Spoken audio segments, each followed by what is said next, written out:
별로 담지도 않았는데 좀만 담으면 기본이 15만 원, 20만 원이 훌쩍 넘어가는 거예요. 와, 그거 보면서 정말 물가가 많이 올랐구나. 그럴 때마다 우리가 일하지 않아도 따박따박 들어오는 월세가 있다면 얼마나 좋을까요? 이 물건은요, 월세만 나오는 게 아니라 시세 차익도 거의 10억 이상 날 수 있는 물건입니다.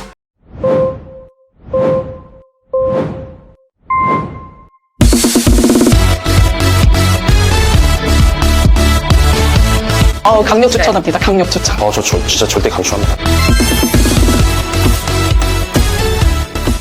안녕하세요. 딱 쉬운 경매 딱쌤입니다. 여러분, 요새 물가가 얼마나 오르고 있는지 알고 계시죠? 이제 퇴근하고 나서 이제 와이프랑 아들이랑 같이 이마트 이런 데를 장을 보러 가거든요. 별로 담지도 않았는데 좀만 담으면 기본이 15만 원, 20만 원이 훌쩍 넘어가는 거예요. 와, 그거 보면서 정말 물가가 많이 올랐구나. 왜냐면 제가 어렸을 때 당시만 하더라도 롯데마트나 이런 데 가서 일주일치 식량을 산다 하더라도 10만 원 초반대 나왔는데, 이제는 일주일이 아니라 한 이틀치 정도의 장만 보더라도 15만 원은 거뜬히 넘어버리더라고요. 은퇴를 앞두고 계신 분들 입장에서는 안정적인 월세 흐름이 나와야 된다라는 생각을 많이 갖고 계실 거예요. 그럴 때마다 우리가 일하지 않아도 따박따박 들어오는 월세가 있다면 얼마나 좋을까요? 자, 그래서 오늘은 여러분들에게 월세가 잘 나올 수 있는 물건을 한번 소개를 해드릴 텐데, 이 물건은요, 월세만 나오는 게 아니라 시세 차익도 거의 10억 이상 날 수 있는 물건입니다. 도대체 어떤 물건이길래 월세와 시세 차익을 모두 잡을 수 있는 물건인지 궁금하시죠? 먼저 사건 번호부터 공개해 드리도록 하겠습니다. 사건 번호는요, 2024 타경 135438번입니다. 서울 금천구 독산동에 위치한 다중주택입니다. 최초 감정가는 19억 5천인데요. 현재 최저가 15억 6,500만 원까지 1회 유찰되어 있습니다. 토지 면적은요, 56평이고요. 건물은 143평입니다. 건물이 지어진 거는 2019년에 지어졌기 때문에 거의 준신축에 가깝습니다. 그러다 보니까 이 물건은 추리를 별로 크게 해보지도 않아도 될 것 같죠. 권리 분석을 해봐야 되죠. 여기에 다중주택 같은 경우에는 임차인들이 여러 명이 있기 때문에 대항력이 있는지 없는지를 판단을 해봐야 됩니다. 현재 임차인들의 내역을 쭉 확인해봤더니 모든 분들이 대항력이 없기 때문에 우리 물건은 인수되는 것이 없는 안전한 물건입니다. 현재 이 물건은요, 제가 시세 차익 거의 10억 이상 날 수 있다라고 설명을 드렸는데요. 왜 그러냐면요, 현재 이 물건이 바로 독산동의 재개발 신속통합기획구역 안에 속해 있는 물건이기 때문입니다. 이 신통기획구역 같은 경우에는요, 조합 설립 인가를 앞두고 있습니다. 조합 설립 인가까지 났다라는 거는 초기 단계는 넘어갔다라는 얘기인데요. 조합 설립 인가가 나는 순간부터 이 일대의 가격들이 굉장히 점프업을 하게 되어 있습니다. 우리 물건은 앞으로의 상승 가치가 훨씬 더 크다고 볼 수 있고요. 우리 물건 같은 경우에는 대지 평수가 54평이나 되기 때문에 굉장히 커다란 땅 덕분에 입주권을 무려 1+1을 받을 수도 있습니다. 아파트 두 채를 신축으로 받을 수 있거나 혹은 대형 평수 하나에다가 나머지는 현금으로 받는 두 가지 방법 중에 하나가 될 걸로 예상이 되는데요. 요 일대에 금천구 같은 경우에 신축 아파트가 금천 롯데캐슬이라는 아파트가 있습니다. 현재 이 아파트 같은 경우에는 12억에서 13억 정도 되는데요. 지어진 지 거의 10년이 다 돼가고 있습니다. 그렇다는 말은 이 금천구 일대에 신축 아파트가 거의 없다라고 봐도 무방한데요. 이 일대에 신축 아파트가 들어서게 될 경우에는 최소 15억 이상은 넘어갈 걸로 예상이 됩니다. 그렇다면 우리 물건은 아파트 두 채를 받게 되면 무려 30억에 가깝게 되는데요. 물론 그 정도 가치가 아니라 약간 작은 평수를 받는다 하더라도 최소 25억 이상의 가치를 낼 걸로 예상이 됩니다. 그런데 현재 우리 물건의 최저가는 얼마라고요? 15억대에 머물러 있습니다. 이 물건은요, 안정적으로 월세를 받음과 동시에 추후에 아파트 입주권까지 받을 수가 있기 때문에 매도 전략까지도 완벽하게 갖춰진 물건이라고 보시면 됩니다. 과연 어떤 물건인지 같이 한번 보도록 하시죠. 우리 물건은요, 도로가 양쪽으로 이렇게 모아지는 코너 위치에 있습니다. 이렇게 다중주택이나 다가구처럼 커다란 주택을 보실 때는 도로를 얼마나 끼고 있는지도 그 가치를 매기는데 중요한 요소가 되는데요. 단순히 하나의 도로만 끼고 있는 것보다 양쪽의 도로를 끼고 있을 때 우리 물건의 땅의 가치는 당연히 높아질 수밖에 없겠죠. 자, 현재 우리 물건은 2019년에 지어졌다 보니까 굉장히 신축급이고 외관상으로도 전혀 문제 없이 아주 깔끔해 보입니다. 자, 그런데 그런데요, 우리 물건에는 단점 아닌 단점이 있습니다. 바로 건축물 대장을 떼어보면 지하 1층과 1층 부분이 사무소로 신고가 되어 있다라는 점입니다. 사무소로 신고되어 있으면 그 부분을 당연히 사무 용도로 써야 되는 게 맞지만 이 물건 같은 경우에는 그것을 주거용으로 쓰고 있습니다.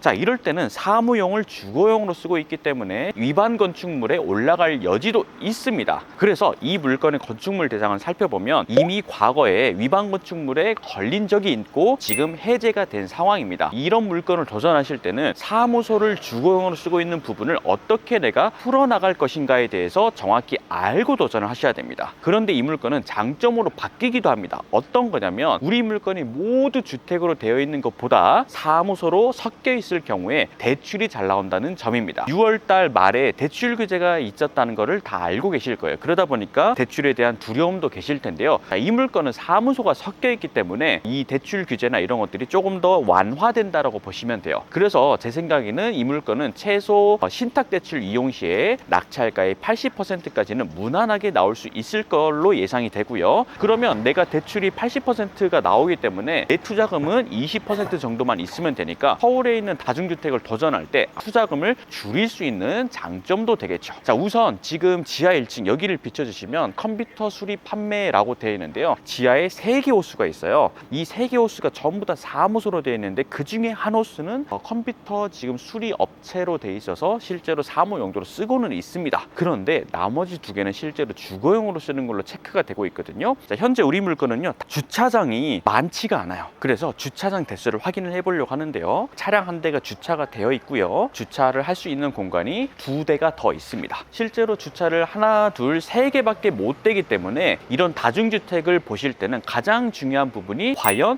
교통까지의 접근성이 얼마나 되는가도 따져봐야 됩니다. 제가 수업 시간마다 서울에 있는 다중주택을 보실 때는 항상 역과 가까운지를 우선적으로 살펴봐라 라고 자주 이야기를 하고 있습니다. 그런데요, 우리 금천구 독산동은요, 지하철 이용하시는 분들이 거의 없습니다. 왜냐면요, 이 금천구에서 지금 현재 지나가는 지하철 노선은요, 1호선이 있습니다. 이 1호선이 금천구청역, 독산역, 그리고 석수역 이렇게 지나가는데요, 우리 금천구에 현재 있는 이 물건에서 도보로 굉장히 멀리 떨어져 있습니다. 실제로 15분에서 20분 정도는 걸어서 가야 되는데요, 지금 날씨 상태에서 걸어가면 탈진이 올 수 있습니다. 그래서 지하철 이용하시는 분들은 거의 없다 보시면 되는데, 단 마을버스가 굉장히 잘 돼 있어요. 마을버스를 타고 구로디지털이나 가산디지털까지 이동을 하시는 분들이 굉장히 많이 계십니다. 바로 옆에 버스 정류장까지 걸어서 약 3분에서 4분 정도면 도착할 수 있습니다. 그래서 우리 물건은 지하철까지의 교통 접근성은 떨어지지만 버스와의 접근성은 충분히 확보가 되고 있기 때문에 크게 염려는 안 하셔도 될 것 같습니다. 여러분도 알고 계시다시피 다중주택은 내부에 치사시설이 있으면 안 됩니다. 하지만 치사시설이 있을까요, 없을까요?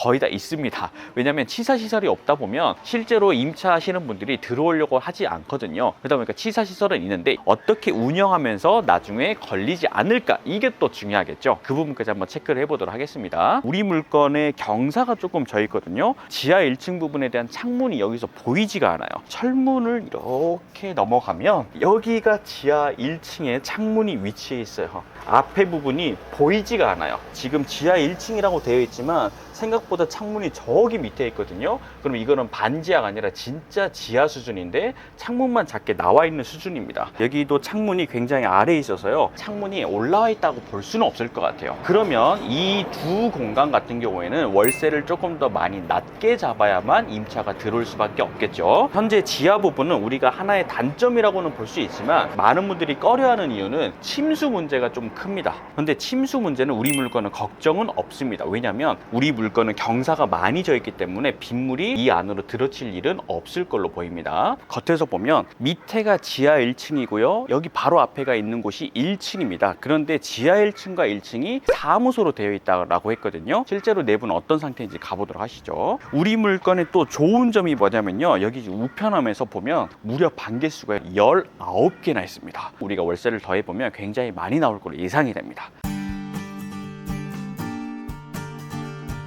지하 공간이 3개 호수가 있습니다. 이곳이 바로 컴퓨터 사무실 부분이고요. 그 다음에 여기 2개 호수가 있습니다. 1층부터 한번 쭉 반개수를 체크해 보도록 하겠습니다. 1층에 4개 호수가 있습니다. 저기 안쪽에 있는 곳은요, 실제 주거 공간은 아니고요, 보일러실로 체크가 되어 있어서 1층에는 4개 호실이 있구나. 자, 2층으로 올라오니까 구조가 조금 다릅니다. 총 5개의 호실이 있습니다. 여기는 지금 주거용 공간이기 때문에 아무런 하자가 없는 곳입니다. 3층에도 1호부터 5호까지 5개의 공간이 있는데요. 중간중간에 짐들이 있는 걸로 봐서는 경매가 나와 있긴 하지만 나간 분은 없는 것 같고 모두 다 거주를 하고 계시는 것 같습니다. 현재 4층에도 2개 호수가 있습니다. 자, 모든 공간이 원룸인데요. 4층에 한 공간만 1.5룸으로 굉장히 넓은 집을 보이고 있습니다. 그런데요, 이 4층에는 비밀 공간이 숨겨져 있거든요. 그건 옥상에 가서 체크를 해볼게요. 아까 비밀 공간이 숨어져 있다라고 했잖아요. 여기는 옥탑 쪽에 제일 높은 곳인데 테라스 공간이 있습니다. 4층에 있는 1호하고 2호 분 같은 경우에는 이 테라스를 모두 이용할 수가 있어요. 바람도 세고 고기도 꺼먹을 수 있고 여러 공간으로 활용할 수가 있겠죠. 자, 그래서 4층 공간 같은 경우에는 월세를 조금 더 많이 받을 수 있을 거로 예상이 됩니다. 누수 부분도 당연히 체크를 해봐야 되겠죠. 2019년식이다 보니까 크게 문제는 없어 보입니다. 여기서 보니까 테라스 공간이 더 잘 보입니다. 오, 좋은데요? 안녕하세요, 선생님. 다름 아니라 제가 여기 경매가 나와가지고 현재 보증금이 얼마인지 그 부분에 대해서 좀 여쭤보려고 방문을 좀 했거든요. 조금 도움을 좀 드릴 수 있을 것 같아서 저는 1억 2천. 굉장히 많이 계시네요. 건물 대부분이 다 1억 1천에서 그럼 혹시 지금 뭐 내부 누수나 이런 것들은 혹시 있을까요? 없을까요? 1은 없는데 사시는데 큰 무리는 없으시고, 그리고 관리비는 혹시 얼마나 7만 내셨어요? 원. 그러면 7만 원은 별도로 내셨던 거고. 알겠습니다. 그러면 저희가 잘 얘기해서 도와드리겠습니다. 네. 이제 주민분이 청소가 안 돼 있다 보니까 내부 공개는 조금 어렵다고 하셨지만 제가 살짝 들여다봤을 때는 굉장히 깔끔했습니다. 화이트 톤이고요. 내부에서 에어컨 냉기가 나오는데 너무 시원해가지고 에어컨도 잘 작동을 하는 걸로 체크가 됐습니다. 내부에서 누수나 별 문제는 없다고 하시니까 이 부분은 임장 오셨을 때 별도로 또 체크해 보시면 도움이 되실 것 같습니다. 자, 이 물건은요, 초반에도 말씀드렸다시피 신통기획 재개발 구역 안에 속해 있습니다. 그런데요, 이 신통기획 구역 안에 물건을 도전하실 때는 주의해야 될 부분이 있습니다. 바로 토지거래 허가구역으로 묶여 있다는 거예요. 그러다 보면 이 일대에 주택을 구입하시는 분은 반드시 무주택자이면서 실거주를 하실 수 있는 분만 매수를 할 수가 있습니다. 하지만 우리는 경매라는 무기가 있습니다. 무주택자나 실거주 요건이 모두 제약이 없기 때문에 우리가 다주택이라 하셔도 받을 수 있고 실거주를 안 하셔도 매수를 할 수가 있습니다. 자, 그 다음에 이곳은 조합 설립 인가를 앞두고 있습니다. 그러다 보니까 이 일대는 앞으로 더 가치가 올라갈 수밖에 없을 걸로 예상이 되는데요. 사실 이곳 말고도 이 물건의 주변들의 많은 곳들이 재개발로 구역이 지정되어 있다는 것을 확인하실 수가 있을 겁니다. 이 일대가 하나 둘 재개발이 진행되고 아파트로 올라가게 되면 당연히 우리 물건에 대한 가치도 올라갈 수밖에 없겠죠. 특히나 우리 물건은요, 다중주택입니다. 다중주택 같은 경우에는 나중에 매도하기가 생각보다 쉽지는 않아요. 우리 물건은 매도하는 것도 문제가 없겠죠. 자, 우리가 편안하게 월세를 받고 있다가 나중에 입주권이 나오게끔 우리가 자동적으로 매도가 되는 거예요. 게다가 우리 물건의 가치는 아파트 2채를 합하면 거의 25억이 육박하기 때문에 현재 최저가 기준으로 무려 10억의 시세 차익을 낼 수가 있다는 장점도 있는 것이죠. 자, 그렇다면 우리 물건은 얼마 정도의 월세를 세팅할 수 있을까 하는 것도 궁금하실 텐데요. 현재 이 일대에서 원룸 기준으로 500에 40만 원 정도면 충분히 세팅이 가능한 걸로 체크가 됐습니다. 하지만 지하에 있는 2군데 공간 같은 경우에는 조금 더 낮게 책정해야 되겠죠. 또 4층 같은 경우에는 방 사이즈도 크고 테라스도 넓기 때문에 그 부분이 상쇄한다는 가정하에 우리가 총 19개의 공간을 500에 40만 원에 맞춘다라고 계산해보면요, 무려 월세가 760만 원의 월세가 세팅이 됩니다. 그러면 우리가 대출을 실행했을 때 우리한테 떨어지는 순수익이 얼마냐면 약 250만 원 정도가 떨어지게 됩니다. 하지만 250만 원만 있는 게 아니라 우리가 관리비를 또 별도로 받거든요. 관리비까지 합치면 우리가 월의 순수익으로 약 300만 원 정도는 세팅이 될 걸로 예상이 됩니다. 여러분들이 월세를 300만 원씩 충분히 받고 계시다가 나중에 매도할 때가 되면 아파트 입주권을 통해서 10억의 시세 차익을 낼 수가 있기 때문에 이보다 더 좋은 투자가 있을까요? 그러면 이 물건은 어느 정도의 투자금이 있어야 도전할 수 있느냐? 먼저 15억 6,500이라는 최저가 기준으로 계산을 해보면요, 대출 80%를 일으켰을 때 취등록세까지 계산을 해보면 약 3억 8천 정도의 자금이 있어야 도전을 할 수가 있게 묻게 됩니다. 하지만 우리가 보증금을 회수하게 되거든요. 보증금을 모두 회수하게 되면 9,500만 원이 회수가 되기 때문에 실제 묶이는 돈은 약 2억 8천 정도가 묶인다라고 보시면 됩니다. 자, 2억 8천을 투자해서 월세가 300만 원의 순수익이 나오니까 연 12%의 수익률을 낼 수가 있다는 거죠. 월세가 월에 300만 원씩 자동으로 나오게 되면서 추후에는 아파트 입주권까지 노려볼 수 있는 물건은 서울에 잘 없습니다. 그렇기 때문에 이 물건을 집중해서 보셨으면 좋겠고요. 또 하나의 호재는 뭐냐면 바로 금천구에는 신안산선이라는 노선이 개통을 앞두고 있어요. 자, 신안산선 같은 경우에는 안산에서 여의도까지 약 25분이면 갈 수 있는 노선이기 때문에 금천구에서 여의도까지는 거의 10분대로 들어갈 수가 있을 겁니다. 자, 여의도의 집값이 굉장히 비싸고 월세도 비싸죠. 그러다 보면 당연히 이 금천구의 저렴한 월세 수요까지 넘어오게 될 텐데 우리 물건의 임차 수요 맞추는데도 전혀 문제가 없을 걸로 예상이 되니까 월세 맞추는 것도 이상 없죠. 월세 순수익 300만 원 이상이 세팅되죠. 추후에 10억 이상 시세 차익도 낼 수 있죠. 너무 좋은 물건이 나와 있다는 거죠. 그런데 이 물건을 도전하실 때는 주의해야 될 점이 있다라고 했죠. 바로 사무소 공간입니다. 사무소 공간은 정확하게 말하면 주거용 공간으로 사용하면 안 됩니다. 그런데 실제로 주거용 공간으로 사용할 수밖에 없게 되는데요. 이 부분을 어떻게 운영을 해 가느냐에 따라서 위반에 걸릴 수도 있고 안 걸릴 수도 있거든요. 이 부분을 제가 수업 시간에는 정말 자세하게 알려드리도록 하겠습니다. 다가구나 다중주택 같은 상품을 도전할 때는 한두 푼이 아닙니다. 정말 많은 돈이 들어가기 때문에 어설프게 배워서는 절대 안 돼요. 정확하게 입지를 분석하고 시세를 조사하고 그리고 수익률도 체크하고 입찰가도 정확하게 산정을 해야 되는데요. 이런 내용들을 당연히 혼자 하기는 굉장히 어려우실 수 있습니다. 하지만 저희 딱지훈 경매에서는요. 이 모든 내용을 하나하나 단계별로 훈련을 하면서 내 걸로 만들어내는 수업을 개발을 해냈고요. 이 수업이 끝난다 하더라도 평생 멘토링으로 여러분들이 월세 수익을 어떻게 운영하면서 내 돈을 어떻게 가져가야 되는지에 대한 부분도 조언을 다 해드리고 있습니다. 저희 이번부터 개편이 되는 8월달 경매 올패스 반에서는 이 다가구뿐만 아니라 빌라, 아파트 그리고 많은 부분들까지 깊이 있게 다뤄볼 예정입니다. 여러분들이 관심이 있으시다면 저희 딱지훈 경매로 연락 주시면 좋을 것 같습니다. 오늘 물건은요. 이렇게 월세가 충분히 나올 수 있는 물건 그리고 아파트 입주권까지 나오는 물건을 소개를 해드렸습니다. 자, 여러분들이 이 물건을 더 자세하게 깊이 있게 분석해보고 싶으시다면 자세하게 시세조사와 매매가 조사를 확실하게 해보고 들어가시길 바라겠습니다. 자, 저는 다음번에 더 좋은 영상으로 찾아뵙도록 하겠습니다. 감사합니다.